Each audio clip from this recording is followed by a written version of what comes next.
Asthma के लिए, जिनको भयानक श्वास की बीमारी है, उन लोगों के लिए भी यह बहुत ही कारगर है। तो श्वास की यदि आपको बीमारी है तो आपको क्या करना है कि जैसे मैंने कहा, ताज़ा रस यदि आप पिएं तो बहुत ही उत्तम है। यदि नहीं मिले तो इसका, जैसे कि मैंने कहा, पंचांग आप समझ गए होंगे। इसकी मूल की छाल, इसकी तना, इसकी पत्तियां, इसकी फूल और इसके बाद में इसी में ही फल आने लगता है। तो जितने भी द्रव्य मिल जाए छोटे छोटे टुकड़े करके काट करके इसको छाया में सुखा दें।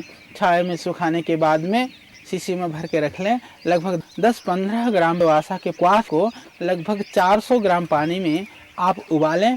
उबाल करके अच्छी तरह से उबाल करके जब 100 ग्राम से भी कम बच जाए, छान करके सुबह, दोपहर और शाम तीनों समय इसका सेवन करें। आप देखेंगे इसका चमत्कारिक प्रयोग आप पाएंगे। 1-2 दिन में ही आपको बहुत रिलीफ हो जाएगा कफ से, बलगम से, श्वास की बीमारी से। तो इसलिए शास्त्र में इस अड़ुसे को श्वास के लिए एक अचूक रामबाण औषधि माना गया है।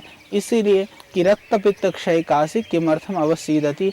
वास्तव में यदि जीने की आशा है, प्राणायाम करें, योग करें। हालांकि श्रद्धेय स्वामी रामदेव जी की कृपा से आज हर देशवासी योग से परिचित हो गया है और हर बुजुर्ग आदमी के लिए एक लाठी का सहारा जैसा बुजुर्ग के लिए होता है, उसी तरह से प्राणायाम और योग उनका सहारा हो गया है। उनके जीवन निर्वहन के लिए, जीवन के पल को काटने के लिए एक सशक्त माध्यम बन गया है।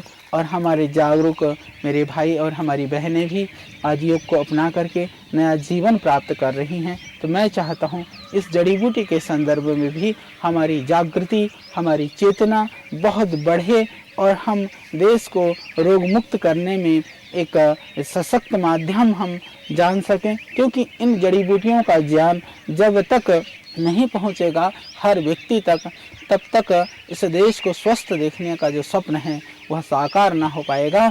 जिन लोगों के पास साधन नहीं है या जो लोग साधन होते हुए भी रोग से मुक्त नहीं हो पा रहे हैं, दोनों के ही लिए योग और इन जड़ी बूटियों का आश्रय ऐसा है मानो कि भगवान की तरफ से यह हमारे लिए वरदान है, हमारे लिए भगवान की तरफ से यह एक गिफ्ट है, एक उपहार है। तो इस उपहार को हम समझें और अपने जीवन को सुंदर और स्वस्थ बनाएं।